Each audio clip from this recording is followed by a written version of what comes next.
Welcome to the Pepper Fox Podcast, where we believe that nothing will empower individuals and strengthen humanity more than theater and film. Throughout this podcast, we will be sharing our favorite tips for actors, headshot expertise, and ways we live a creative lifestyle. Tune in for interviews with actors living their dreams and creatives dedicated to enriching their own communities. I'm your host, Bree Welch, actor, headshot photographer, mommy, and lover of Dr. Pepper. Let's do this.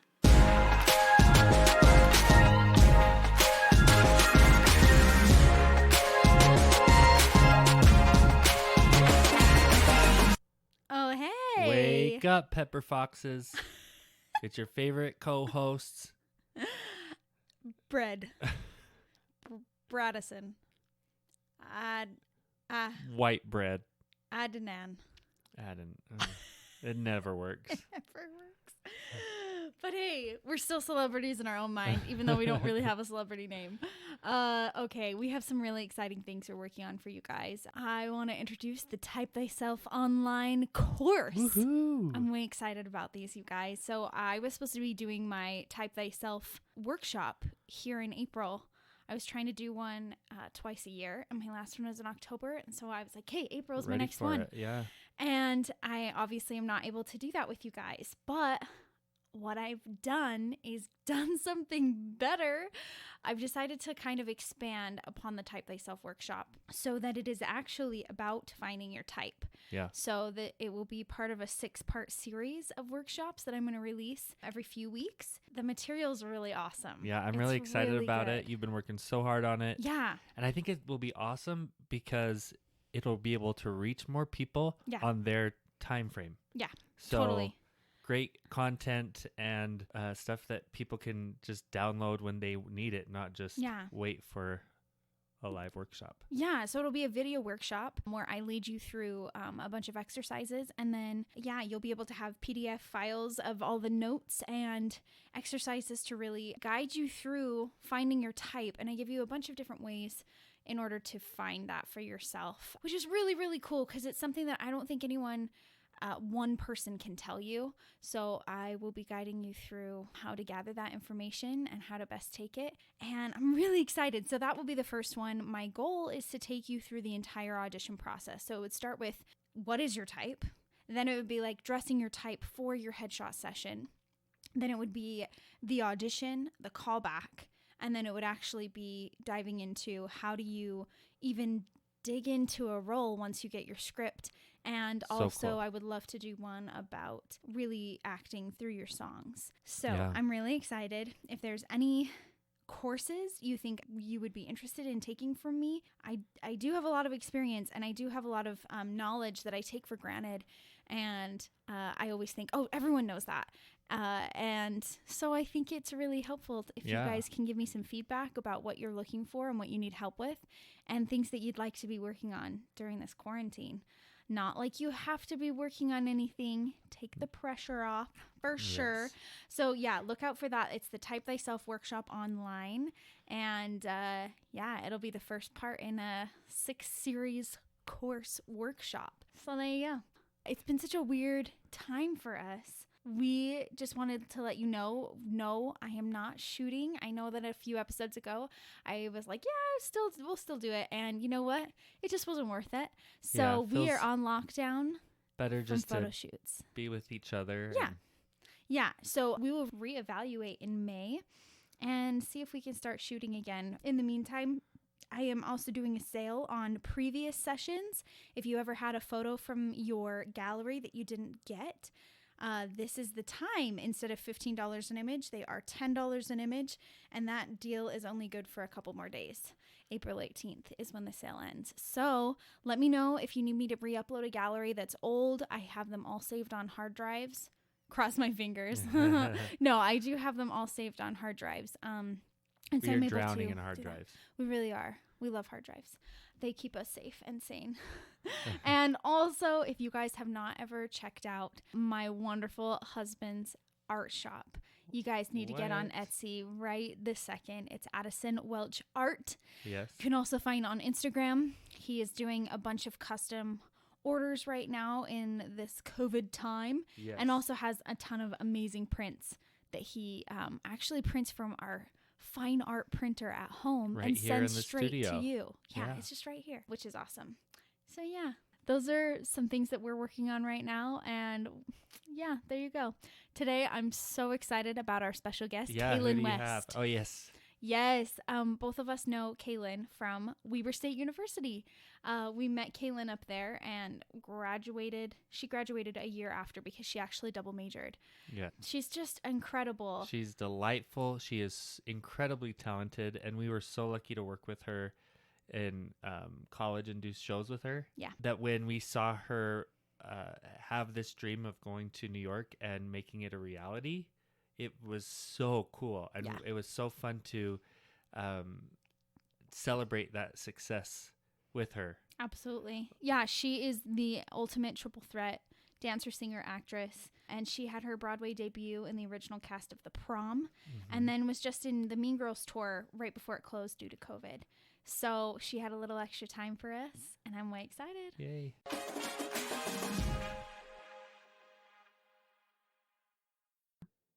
Hello? Hey. We are here with Kalyn West. I'm so excited. Me too. Oh my gosh, it's been so long. Yeah, it's been like maybe 8 years. Yeah. Tell everyone where we know each other from. Okay, so we know each other from Weber State University in Ogden, Utah, specifically the musical theater department. Oh my gosh. It was the golden age. It really was. It really was. Actually, until this exact moment in time, I haven't like thought back on some of those memories, and now I am. Like, they're glorious. Oh my God. We had some good times. Really good times. Yeah. I'm so excited because I feel like being able to watch your journey over the past 8 years has been so exciting and so fun. Wow. And I'm so excited for you and all the things that are like going to happen for you and that have already happened. Thank you, and likewise. Seriously, you have created so much, and it's just inspiring to watch you and Addie do this together. Really, thank you. Powerhouse. I mean, we're going on 10 years. Oh my God, isn't that weird? Dang. Who are we? We can count things in decades. We really can. Ew, strange. I'm gonna embrace it. I'm not gonna say weird. No, are you kidding me? I love it. It's amazing. I really love it. Don't you feel like, I mean, I don't know. Everyone's like, oh yeah, when you're 20, that's amazing. But like, honestly, everything about my 30s thus far has just been awesome. Oh yeah. No. I would never go back. Actually, well, and when's your birthday? It was in October, so that's when I turned 30.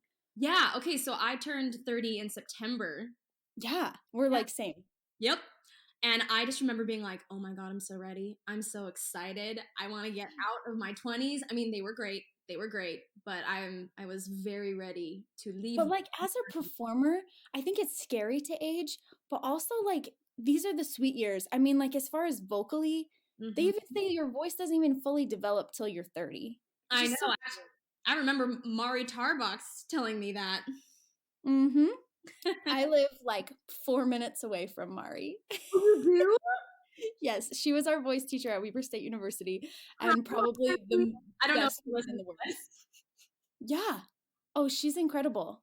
Yeah, I love her. Actually, last time I was in not New York, I'm sorry, Utah. Hello, we're the same. Last October, when was I here? August, September. I was here over my birthday. I actually spent my 30th birthday in like the canyons of Camas, Utah. Oh my gosh. That's where I was. But I met up with her and we like had lunch and we caught up, and she has this like gorgeous platinum hair, though I think it's purple now. Yeah, I think she just dyed it. It's incredible. She's a rock star, and I love her. What a cool mom. I feel like she's my mom too. Anyway, shout out to Mari Tarbox. Hey girl. Hey. Okay, I need to know, baby Kalyn, where did you start performing? Oh man, I mean, it was very scattered. I was born in West Jordan, Utah, and I think I started taking some like random dance classes at like a rec center out there. Yeah. Specifically, my memory perhaps isn't that good from when I was this young, but I remember being in a ballet class, and I remembered being in a production of like some balletic version of Aladdin, and I had this like gorgeous sweeping, well, in my young mind, it was sweeping this gorgeous pink costume. And but I remember watching the girl who played Jasmine, and she got this like amazing solo, and I remember just thinking to myself, oh my gosh, I want to be that. I want to be that. So it like started out with dance, and it was very sporadic. So I took like, you know, some classes here and then some classes there, and then I didn't actually get into musical theater until I was in 7th grade. And I feel like, oh, my friend, she has been waiting our whole lives for me to give her this shout out. Katie Brevik. She, in 7th grade, we went to a audition. She dragged me to an audition for Music Man. And what? Yeah, she like made me go. And then when our teacher was assigning solos for Wells Fargo Wagon, she like volunteered me because she was she sounds good, she can sing, give her the solo. And that is how I got my first singing solo in Wells Fargo Wagon. So shout out to Katie Bourne. Oh my god, I said Brevik, I'm so sorry. I have Katie Brevik on my mind because she's an astrophysicist, and she was just giving an amazing talk yesterday via Instagram talking about gravitational waves. Amazing.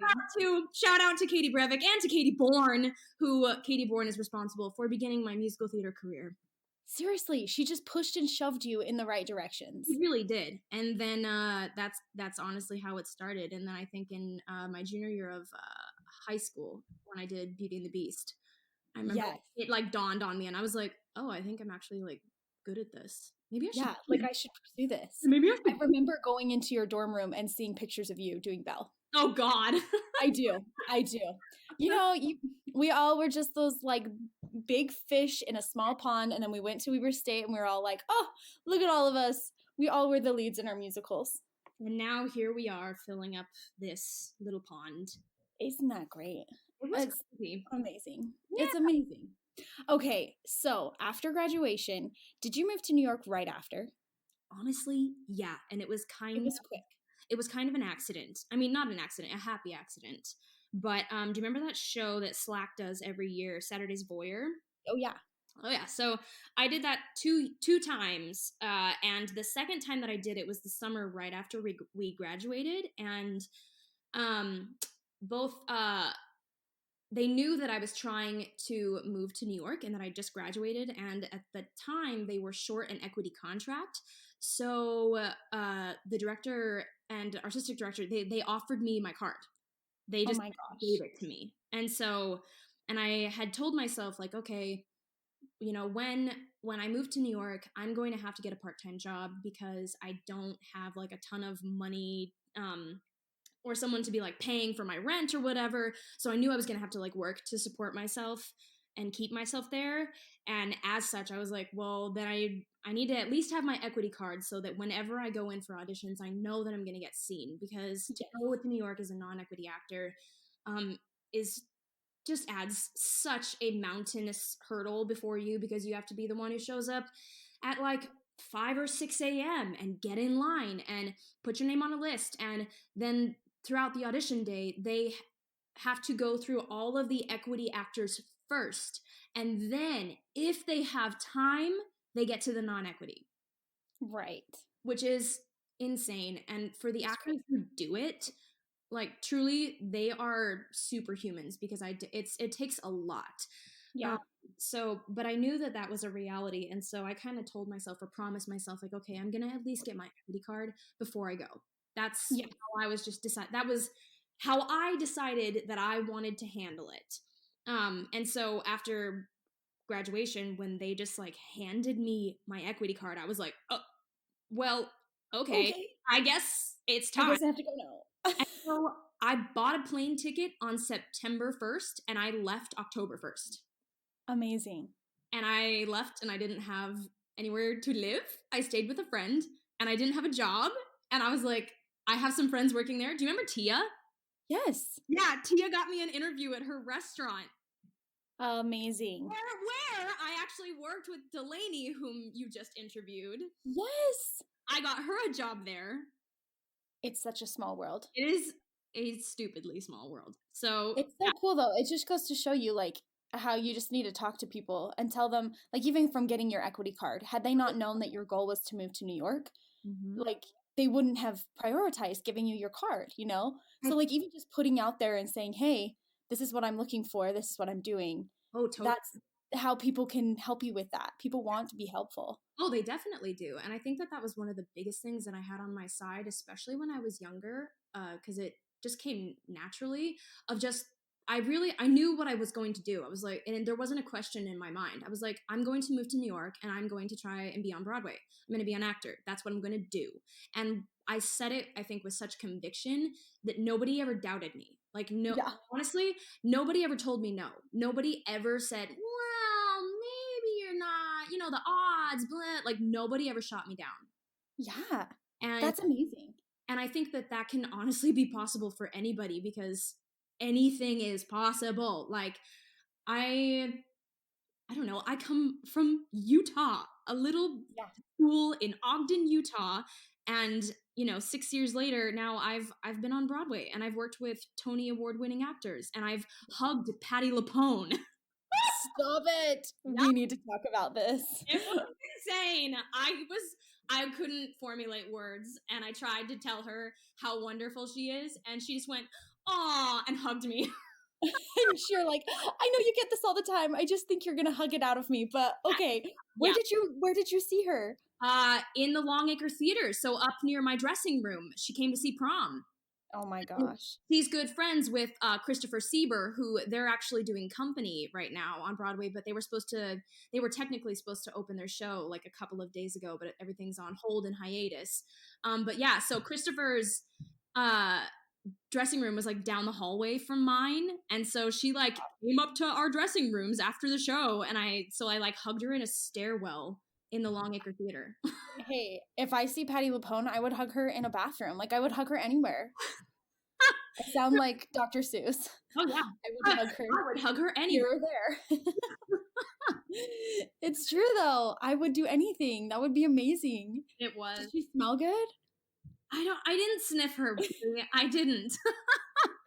You didn't drink her in? I don't know. I was so nervous. Oh yeah, you probably weren't breathing. She had a lovely embrace, and it wasn't a fake embrace either. Like, she really hugged me, and it felt very genuine. So honestly, for an icon like that, it really is so heartwarming for me when they treat other people with such humanity. Like, she could have just because I'm sure she gets it, you know, all the time.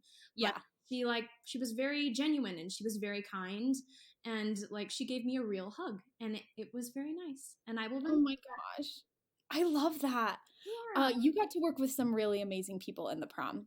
Let's talk about. Wait, first let's talk about how the prom worked out, and then we'll talk about the amazing people you worked with. Okay, so you moved to New York. Yeah, and it's a journey to get to the prom, right? Like long. Well, and like I just said a couple minutes ago, it was like 6 years, 5. Well, let's see. I made my debut in 2018 and I moved in 2013. So yeah, it was like, and it was around the same month too. So like 5 years. It took me. Yeah, it took me like 5 years. Yeah. And how, I mean, did you, okay. So you have your equity card. What did it take to get an agent? Oh, okay. So that's a funny story. Well, when I went, honestly, for the first like 6 months, I was just working and trying to get into, and I would go to open calls and like EPAs, and I could sign myself up for them. So I would go and do that. And I did gain some traction, and I was getting seen, but mostly I felt like people were very confused by my resume. Because they're like, what's happening here? They're like, this girl's equity, cool. But then they look at my resume and they're like, everything on here is from Utah. What is this? And so I always, in my mind, felt like I got a lot of confused looks. But there was about in May-ish of 2014, and this is another example of like, tell people what you're doing because people want to help. Do you remember Tim Reed? Yes, I do. Tim Reed was friends, probably still is friends, with an agent in New York. And at the time, that agent, Danny Prather, he was talking to Tim and going, you know, we're looking to expand our ethnic client base? Do you happen to know anybody? And Tim was like, yeah, I do. And so he recommended me, and I took a meeting with Danny, and we hit it off, and I have been with the Talent House agency ever since. Amazing. Okay, so we went to school with Tim Reed. Yeah. He was musical theater. Now he does sliding design out on Broadway shows. Like, he's working constantly. He's always working. He's been so super successful. Yes. And so what a crazy connection. Yeah. So that's literally how that happened. And I almost feel like I'm cheating a little bit by telling that story, because I know that so many actors have to like take so many meetings and jump through hoops and do their showcases. And like, that's one thing that schools usually have. They have showcases so that when students are graduating and trying to get into the industry, it can like that showcase directly links them to agents. Weber State never had that. Yes. So, it was shocking to me actually to learn that after I graduated and being like, wait, we didn't get that. Yeah, we didn't get that. I didn't even know it existed. I didn't know that was either. And I was like, that would have been helpful. It would have been really nice to make some connections out here. Yeah, but it still worked out. Like, regardless, yes. I feel like that's not an excuse to be like, well, I didn't have a showcase, so that's why I'm not successful. Like, no, exactly. There's a million different pathways to get to any different place, you know? Right. Well, and I'm glad you're sharing your experience, even though you feel like it was maybe easier than some other people's, because that's how it is. I mean, your experience is valid. It's very random. Like here's the thing. Like, I got an agent very quickly because of a recommendation from a friend, but it took me 5 years to finally get my butt on Broadway. Whereas I was in a show with like kids who were still in school. They hadn't even graduated yet. They were like turning 21 on the contract. And I was like, You're like, hey guys, it's okay. You can eternally look 15, Kalyn. So it's going to work out. And teenagers, like, I just got off the Mean Girls tour, and I'm forever young. Literally, that song was written for my career. Well, Broadway is like perfect for you right now, because I feel like that's so many of the shows that need teenagers. Yep, just forever playing teenagers. So great. It's so great. For it. I'm grateful for it. I love how random that story is. So very. And I love to read. Shout out to Tim. Thank you so much for the recommendation. And honestly, shout out to Danny for taking a chance on me. So I think it's also really important to note, though, that Tim wouldn't have recommended you had he not known your work ethic. So, I mean, you can say it was easy, but I mean, he knew you at least 5 years at that point, through school, everything. And had you not been working your butt off and whatever, he wouldn't have recommended you. And so it seems easy, but it's a built up relationship with people that you've had to work on. You know what? I really appreciate you validating that. You have no idea. It's true. Because, man, you do not want to recommend someone and put your butt on the line for someone that you don't think is going to be successful and is going to keep their word. Yeah, I guess that's very true. You're totally right.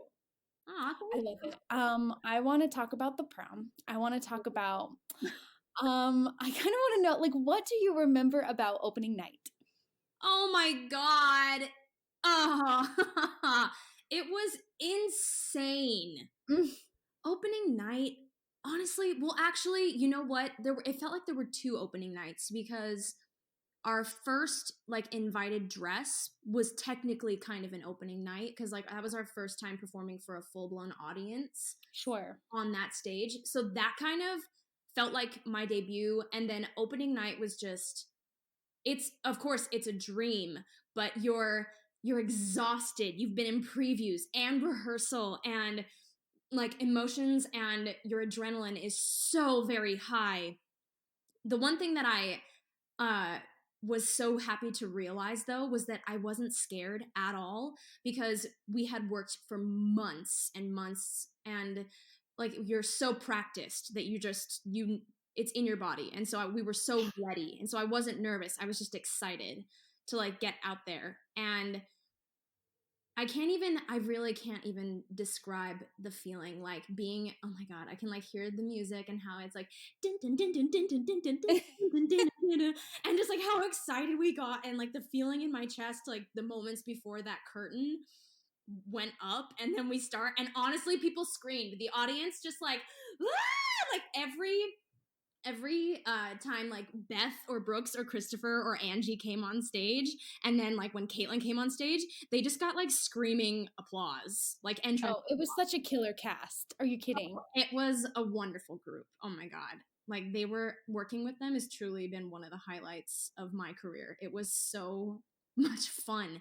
And it was so great to just like be able to watch the work of these pros day in and day out. And also see how humble they were. Still. Yeah. Like they are seasoned veterans and they are still so humble. Like I remember the very first day of rehearsal, I did the lab like 6 months before we started rehearsing for Broadway. So I did a 4-week lab where we put up the whole show in a rehearsal space in New 42, those new studio spaces. And cool. I remember the first day of rehearsal, I walked in and a lot of the cast had already they'd already done the Out of Town in Atlanta and they'd been working on this show for years. And I was very much a newbie. And the first person who came over and said hi to me was Christopher Sieber. No way! I looked up and I recognized his face and I was like, oh my God. And he came over and was like, hi, I'm Christopher. Welcome. What's your name? We're so happy to have you.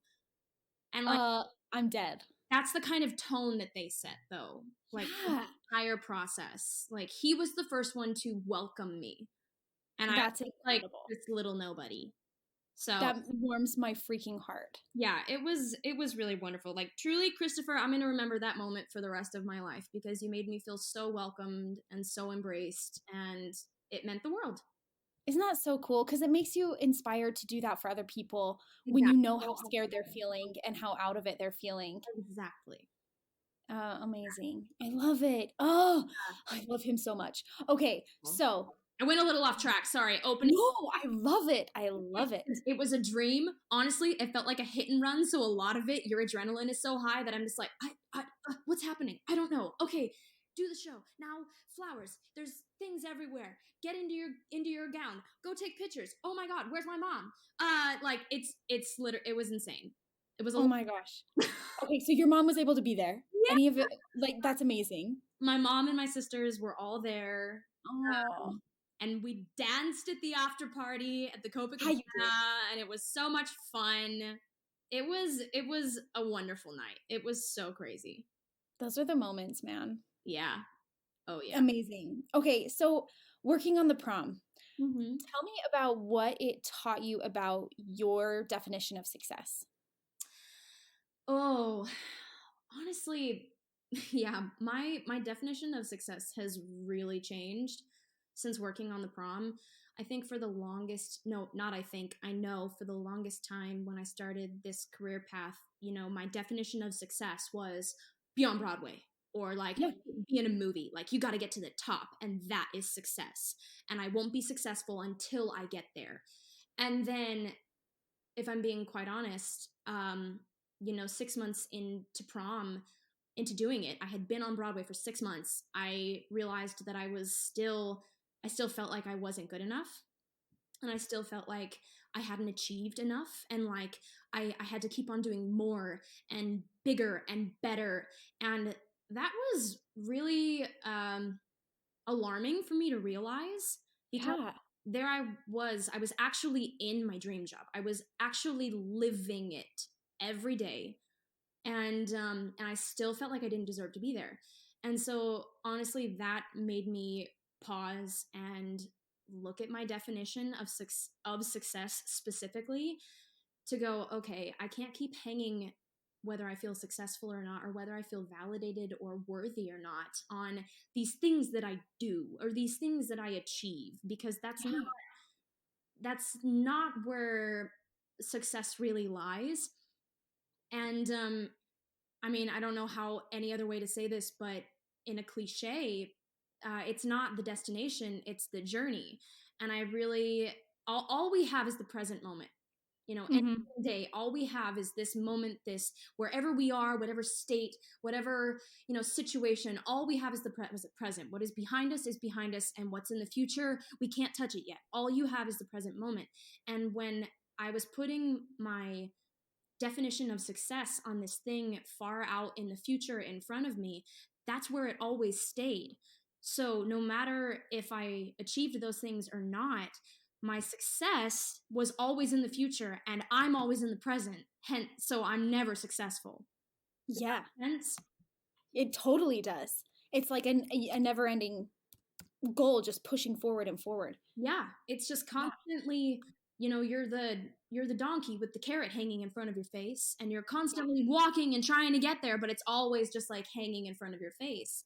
Absolutely. And like, this isn't me trying to say that it's not good to have like future goals and things that you want to achieve. Like, yes, please, like write them out, get specific about them, let yourself have them, let yourself say, this is what I'm going to do, but don't pin your worthiness and don't pin your deservingness, don't pin your success on that future moment. Like, pin it right here where you are. Absolutely. Like, even it's so, yeah, keep going. No, just like even in this strange moment, like we haven't mentioned the situation that we're in right now, even please talk about it. Time where COVID-19 is just like finger painting across the country, and it's all of my jobs are canceled or postponed, so I'm home in Utah and I don't know what the future is going to bring, and everybody is being affected. So many people have lost their jobs, so many people are living in this like huge unknown, and so many people are sick, and it's really scary. But if I can even just in this moment put my feet on the ground and go like that, because that was really scary for me to like, I had jobs, I was working, and then suddenly it was all snatched out from underneath me. And for a split second, an old part of my brain wanted to go, oh, well, see, I'm not successful because I'd lost it. And I had to slow myself down and go, okay, but hold up a second. This was completely outside of my control. Yeah. And so even while I am like home and I'm literally not doing anything, this Brie is like the most productive thing that I've done in a week. Doesn't it feel good? I know, me too. It really does. And honestly, like well, that's another story. But even in this strange moment, I'm trying to like pin my success and pin my happiness on this moment. Like, hey, we're, rolling with the punches and making the best of this really weird and scary situation. And I'm really proud of that. And I'm proud of myself for how I'm handling it. And I'm still successful in all of this. And my success is right here, right now with me. And, in even just like waking up every day and trying to be positive and taking a breath and still looking forward to things that are going to happen and reaching out to my friends and taking care of the people that I love. Like, that's success. Absolutely. And I feel like we have such a dangerous mentality as actors. And I think I think it stems from something good. I think when we talk to people that are fellow actors, we're always asking them, so what's next for you? What are you looking at? And I think it's genuine interest and love for who they are and what they're up to. And you just want to know, like, it's so exciting and you want to be on that journey with them. Mm-hmm. But I think what's so difficult is that we then pin our value on if we have something booked next, if we are constantly working and constantly grabbing that carrot, like you were saying. 100%. And it really is dangerous. Yeah. Honestly, I just wrote a poem about this like 2 days ago. No way. I've been sharing my poetry on my Instagram, actually. I've been writing a poem a day. I love that. And it's in my highlights, so if anybody wants to go look at it. We're going to, yes. Then I'm like, I've been writing poetry my whole life, but it's very amateur, and it's a, not gonna knock it down, not gonna belittle it. I love expressing myself that way, and so I've just been kind of like quietly sharing it. Yeah. But I wrote about this in a way of, it's like you said, dangerous to get stuck in this more mentality.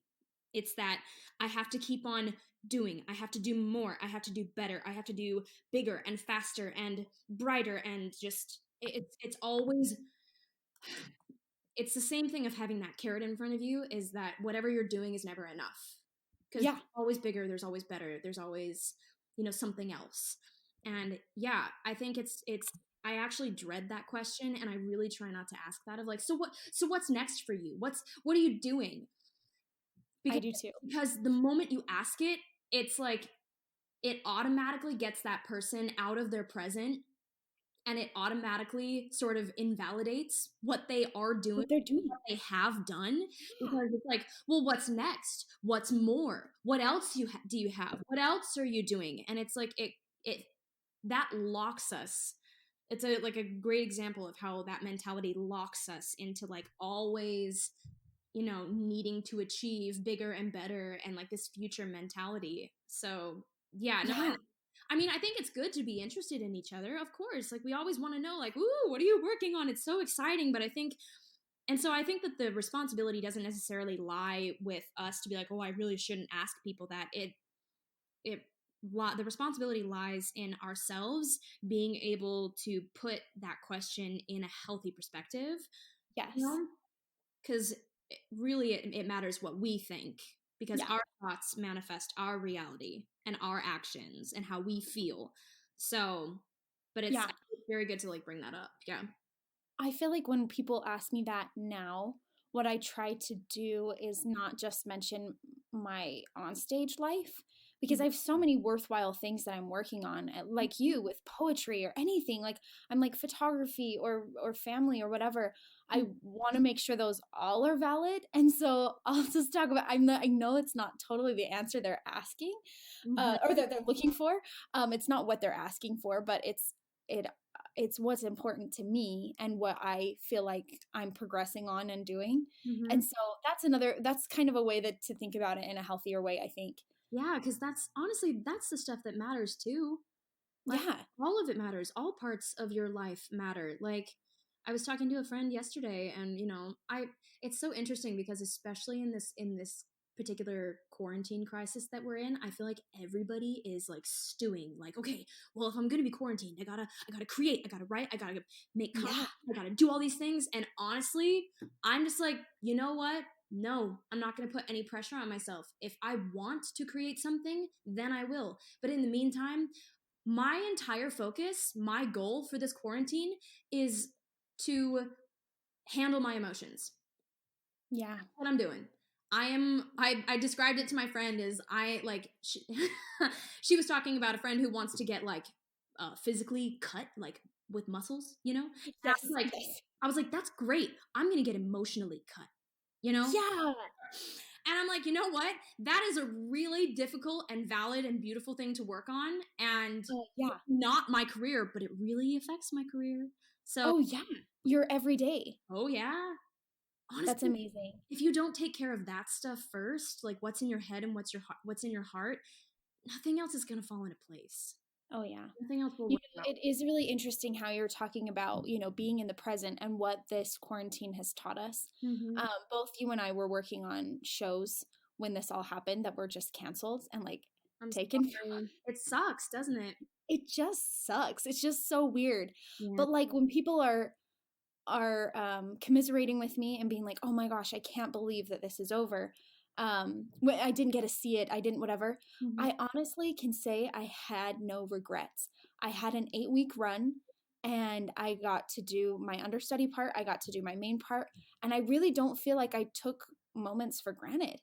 And I just feel so lucky because like the night that, the day that everything went down and everything was closing, I was actually taking production photos of a production at Centerpoint. And it was their opening night the next night. God. And they had to cancel. And so it really put in perspective for me, oh my gosh, I can't believe the time that I had, Yeah, no, 100%.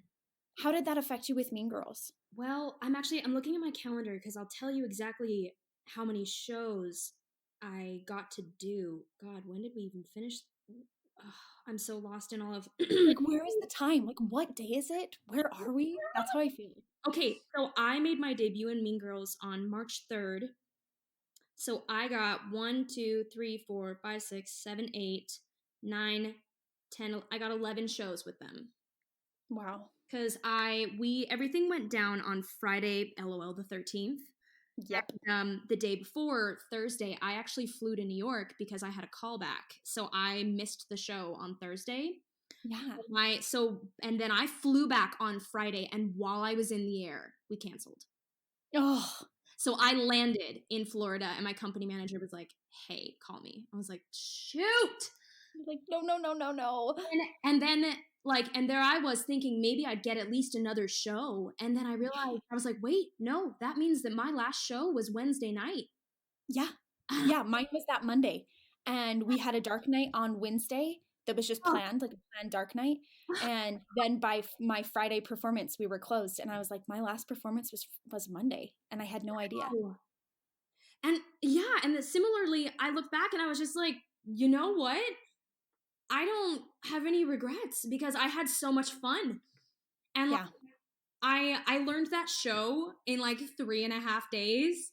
Incredible. It was so fast.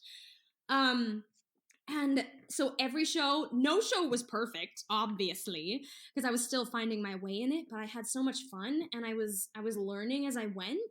And that cast was so gracious and welcoming and loving. Truly, it was like shocking. I was really surprised at the level of love that they greeted myself and my other swing cohort, Brittany Kanagati. Shout out Brittany, hey girl. We learned the show together and I'm so glad that I had her by my side because it was insane. Oh my gosh. Okay, tell me about the audition process for Mean Girls. Girl, I didn't audition. Stop, tell me. That happened. So Mean Girls is the same team as Prom. Like, right.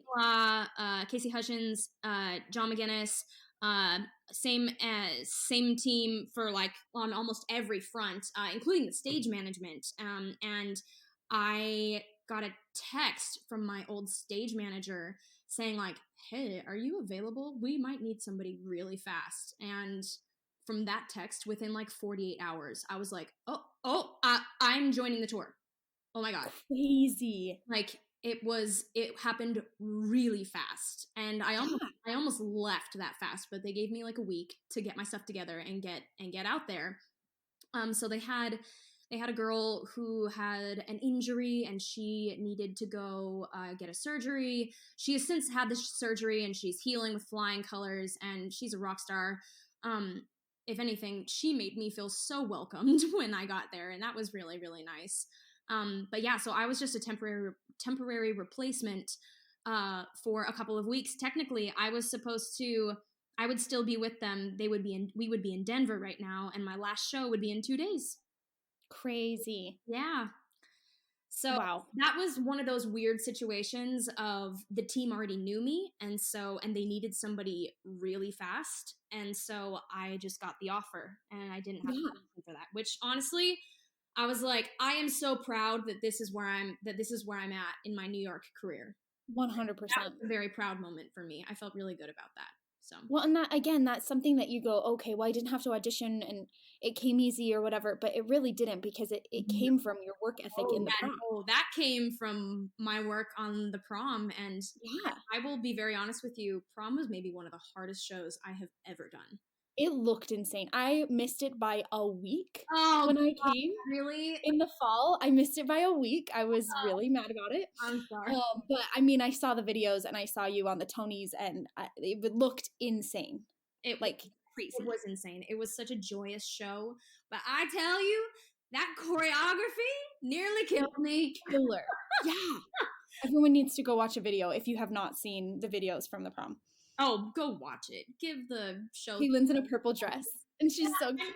I'm in the purple dress. If you watch the Tonys, I'm like so the girls come out in a triangle and there's fierce Mary in front and I am to her right in a purple dress. Yes.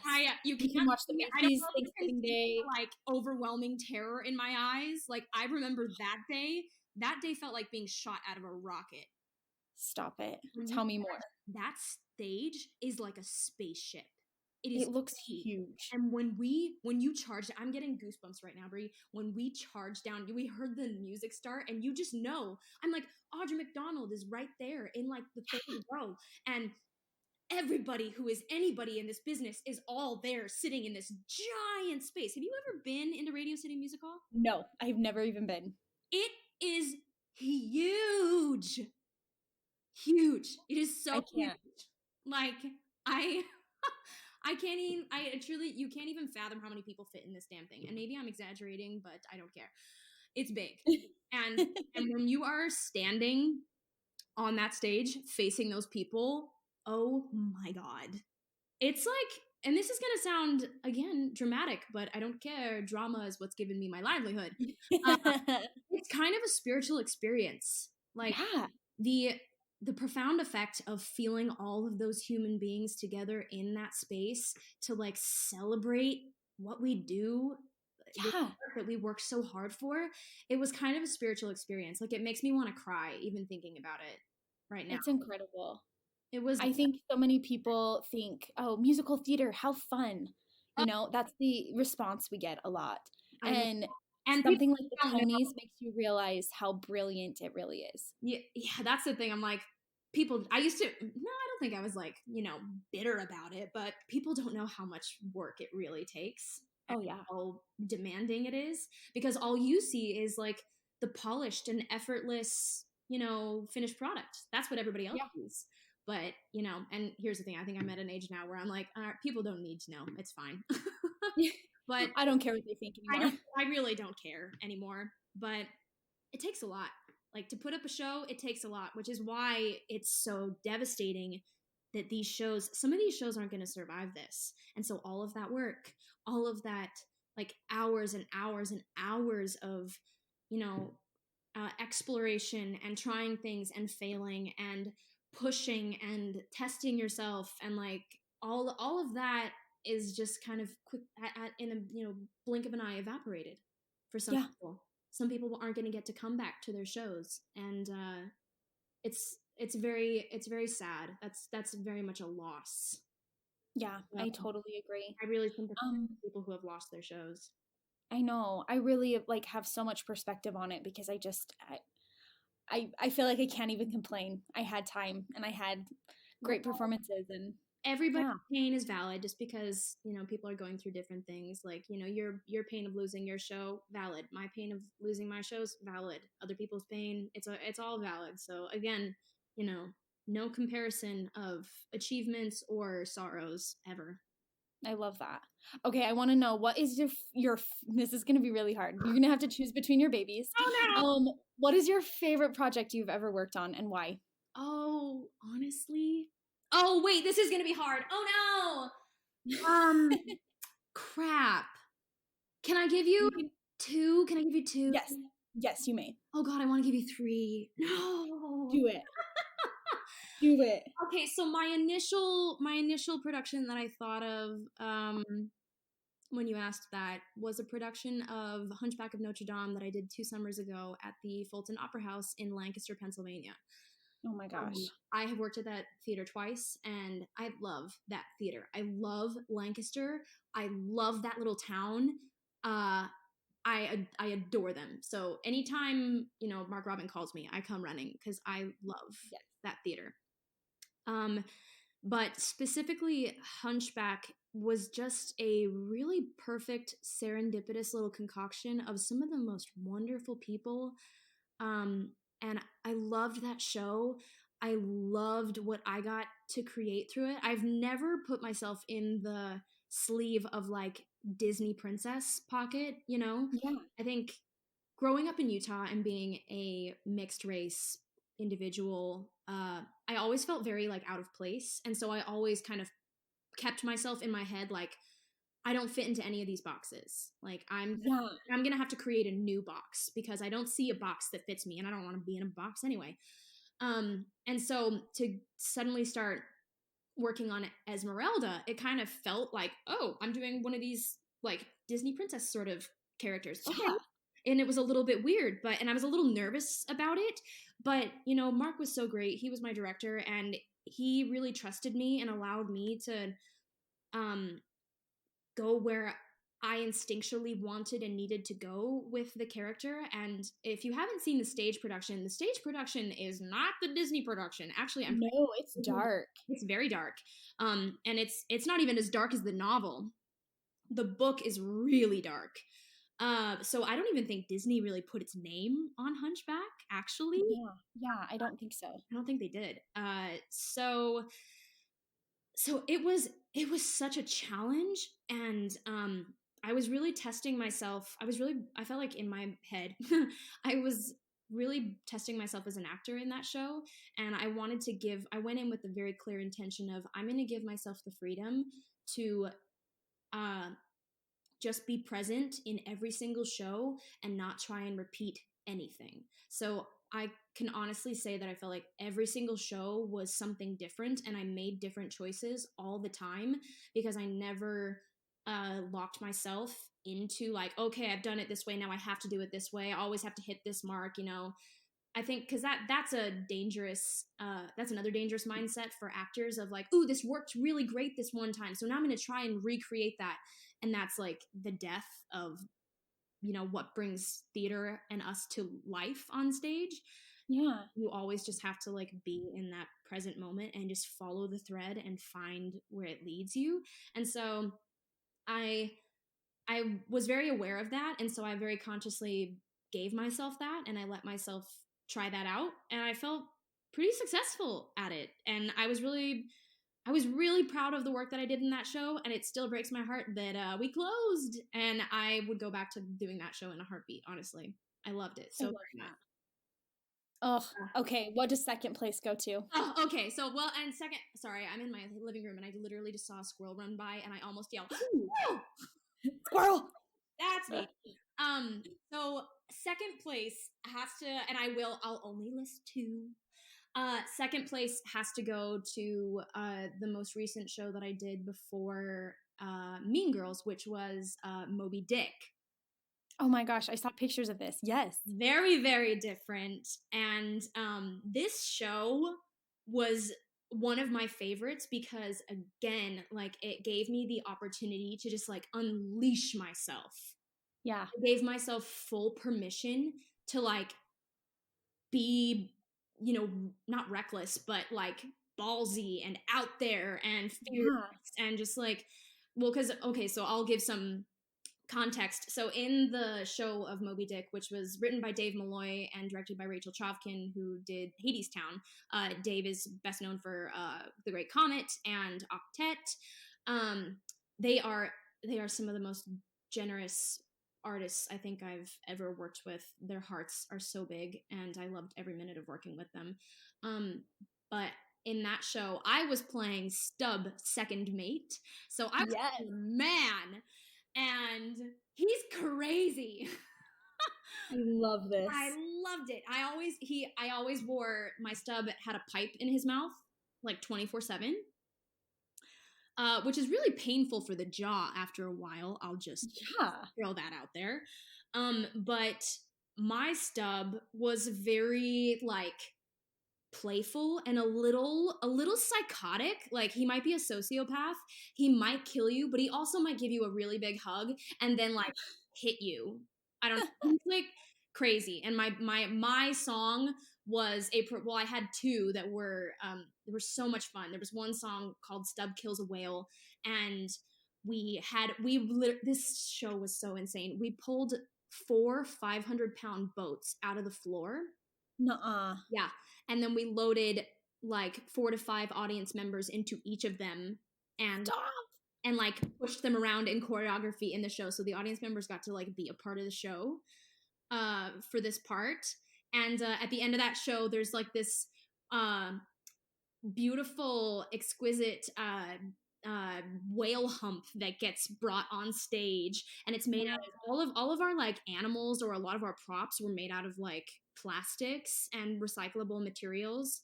You know, obviously making a commentary on, you know, our responsibility to the planet and our impact on it. Yeah. And so at the end of the song, this like giant whale hump comes out, and I got to like take my lance and like stab it and kill it, and all this blood spouts out. Oh my gosh. And I just felt like a badass. Yeah.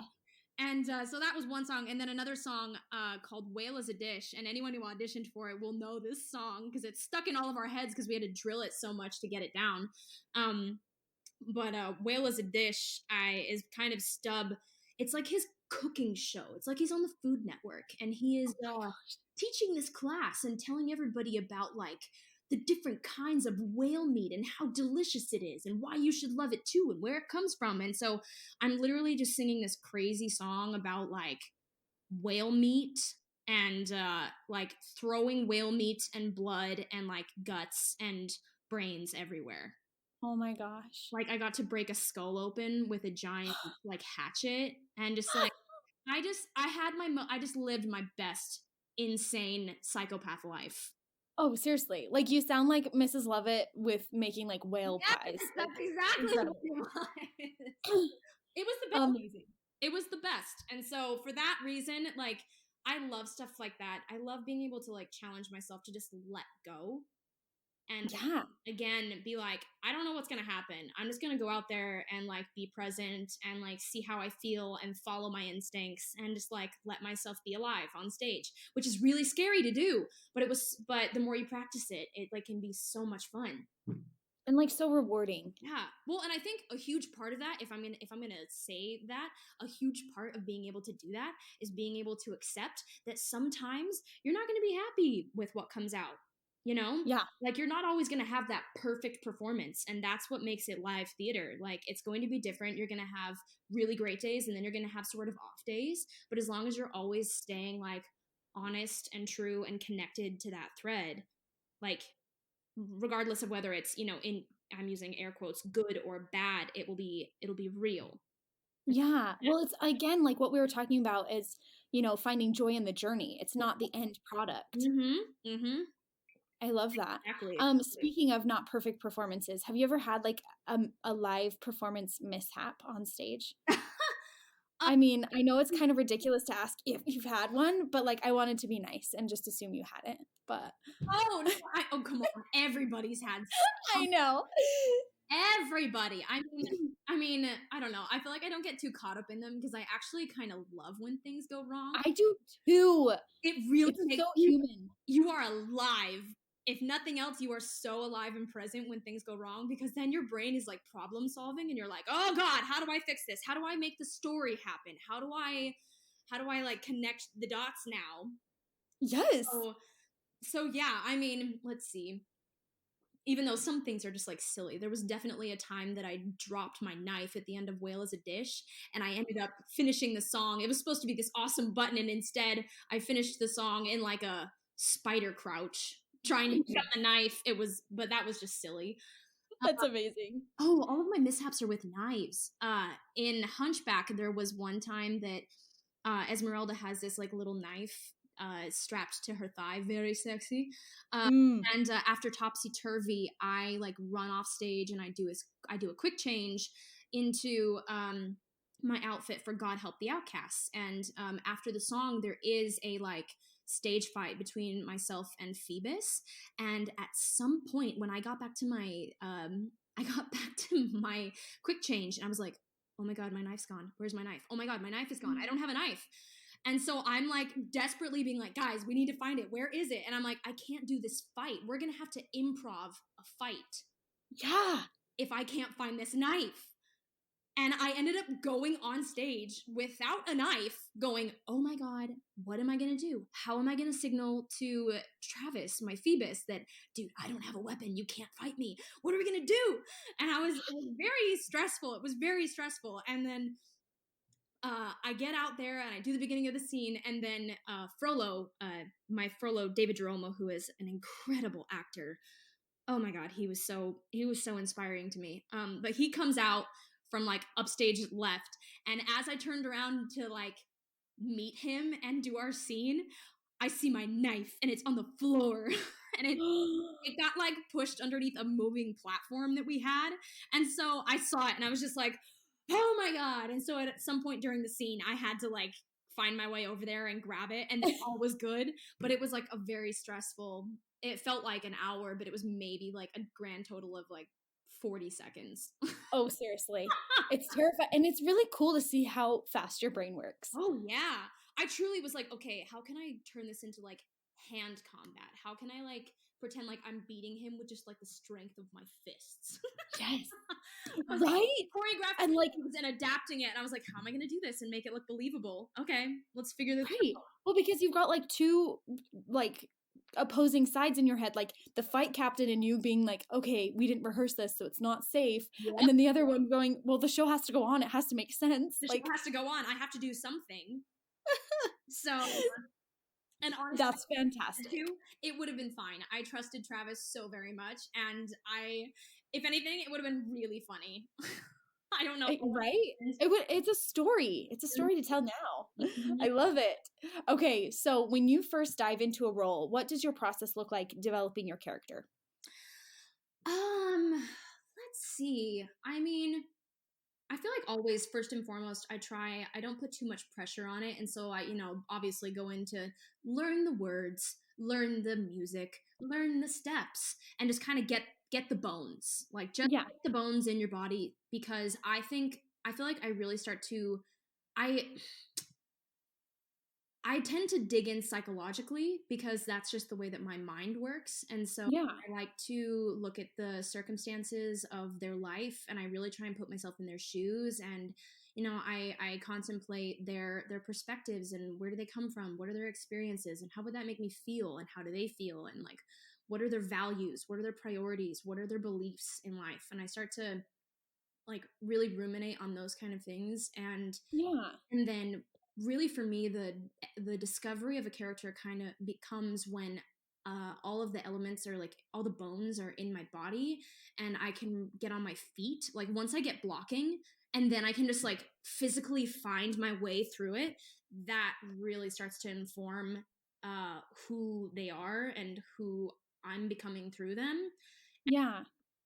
And then, just like the natural progression of like, putting the layers of like music and the set and like environment on. And then when I get into a costume, that is like really when things start to like click. So isn't that amazing? Yeah, it's so cool. I love that. Like when I put on my stub costume, oh my God, my costume was so cool. I felt like such a badass. I love that. I remember in college you taking anthropology. Yeah. Well, does that inform your character a lot? I think so. I actually was just talking to a friend of mine, Paul Draper, about this yesterday because he's the only other person I know. We both have dual bachelor degrees in musical theater and anthropology. And, oh my gosh, I didn't realize you had a dual degree in it. Yeah, that's why I'm like, I went to school for 5 years because I did 2 bachelors. Oh my gosh. Yeah, dude. So, but I feel like it's funny because I haven't like flexed my anthropology brain in a long time. Like I don't use it in my career yet. While I'm saying that, I think that's silly because I think the study of anthropology is kind of parallel to how my mind just works as a person. Yeah. And oh, absolutely. Anthropology, for those who don't know, is the study of people and cultures. So that's what we do as actors every single day. So when I dive into a person's life, I'm like doing a case study on them, and I'm trying to understand them, and I'm stepping outside of my own realm of reality, my own paradigms, and really trying to get a vantage point from somebody else's shoes. And that's what anthropologists do. They're studying people, and they're studying where they come from and what makes them who they are and how they see the world and how they operate in the world. So my instinct is to say, no, I don't use it. But I think as an actor, I use it every day in just like the very literal practice of, researching and discovering people. Yeah. I mean, I think when I took one anthropology class at Weber and I loved it. And I think it's just so cool because it really is all encompassing of it really is integrated in so many fabrics of your life, like daily life. Yeah. And so it was crazy to just see how every little tiny decision that I made through the day was made because of where I was and what my environment was. Oh, it was crazy. Completely. And it's so fun even to be able to like look at ourselves that way. I mean, honestly, I think I live my life as like a sort of anthropologist, because even just the way that I take care of myself, like self-care and self-awareness is honestly of like the utmost importance to me. And I think it's probably one of the most important things in my life. And it, comes first before even my career, working on myself and discovering, who I am and what I believe and how I want to like manifest and create my world is so very, very important to me, and I prioritize it. Yeah. And I think that the ways in which I do it probably is very much informed by my, studies as, studies in the anthropological field, like the way that I'm able to even turn inward and try and have empathy and compassion and understanding and hold space for myself. Like that's a very anthropologist thing to do, I think. Absolutely. Just that self-awareness to even think that way. Oh, totally. I think what's so interesting about what you're saying too is that we as actors, we like to be involved in shows and be other people all the time. Mm-hmm. And we sometimes forget to sit and live and be quiet and be with ourselves. And I think this is going to be such an interesting time for actors to discover new emotions in their bodies and new ways of reacting, because none of us have ever been in this situation before. Yeah, if anything, this is a really rich situation to like glean some experience. I mean, we're going full circle here, but I'm going to throw it back to Jim Christian. And I remember one of the first things he told us when we got into the department at Weber. I remember him saying, and I'm paraphrasing, so apologies, Jim, but he said something to the effect of, if you want to be a good actor, a good performer, you need to be a well-rounded human being. So like study other things, like live your life, get experiences. Don't just, do only theater all day, every day, acting, like whatever, like be a human being. The best way to represent human beings is by knowing what it feels like to be a human being. So yeah, live your life, experience all of the things, because that's what's going to give you the tools to like color in those characters. 100%. Because it comes from a place of knowing then. Yeah, I agree with you. I think that this situation is going to be really valuable for, A, people, but B, actors, because it holds space for that. And and honestly, I've always kind of said that I think that, success and happy things and, good emotions, positive things are wonderful and they're great, and I value them.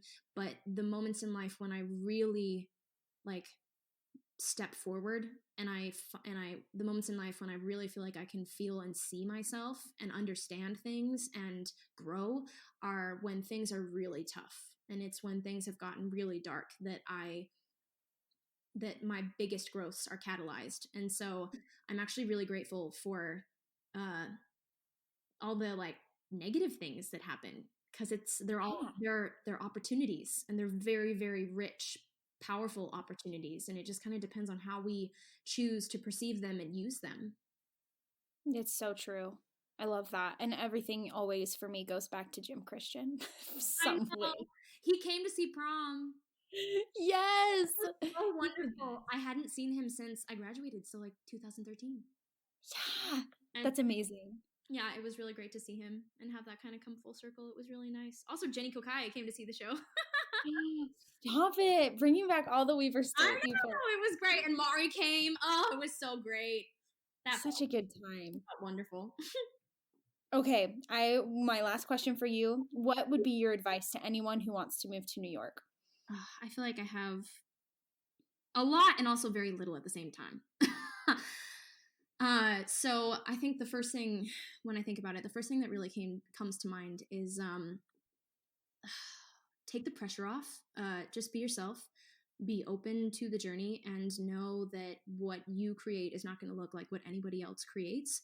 So allow yourself the breath and the space and the freedom to make mistakes, try things, but ultimately get in tune with what do you want? What do you want? What do you need? You don't need to do it like, oh, so-and-so's doing this. Oh, they did this. Oh, they're creating that. Like, no. Really take the time, like you said, get still and get quiet and listen to yourself and decide and figure out, what do I want? What do I want this life to look like? I feel like this might be a little spiritual of me, but I don't know what happens after this life, and I don't know if we get multiple. So this might be the only time that you have. So if this is your one life, what do you want to do with it? And only you can make that decision, Mm-hmm. So that's kind of grandiose, but honestly, I love it. If you're going to move to New York, go in with that kind of a mentality, And I know there was something else that we talked about earlier. What was it? Oh my gosh. I mean, well, then I'll just keep on riffing then. I would say be yourself. And I love cliches, but be yourself. Because I know. Your journey is not going to look like anyone else's. Yeah. And take the comparison off. Right. Oh, I think that I can, oh my goodness, confidently label myself as a anti-comparisonist. I'm making a word. That's not a word. Basically, I am a person who really doesn't like comparison because I just think that it's useless, especially in terms of like, you know, evaluating your life and your worth. Like when you walk into a room, like Brie, if you and I are at an audition, we can walk in and we can say the exact same lines and we can sing the exact same song and do the exact same dance, but it's going to be entirely different. Yeah. Like even if we try to do it exactly the same, it's going to be entirely different. So you are not in competition with everybody else because what is yours will come to you and what is not will pass you by. And you can't change that. So if something is right for you, nothing can stop it from being right for you. Somebody else doing their best work cannot stop it from being right for you because if you're what a director or a choreographer wants for a show, if you're a part of their vision, then it doesn't matter what anybody else does. I think the biggest thing is like, I gratefully, I don't see this very often, but I really do not support actors and performers who come into the audition scene from a attitude of competition, like, ooh, I'm going to take you down. You're my competition. And like, and because it kills the support within the community, and we should all be supporting each other because what we do is really hard, and we're all in this. Oh my God, I'm quoting High School Musical. We're all in this together. Hey, it's our generation. I know. And lately I've been driving by East High School so much, and actually my friend Roman was in the new one that they're making. He's a star. Oh yeah.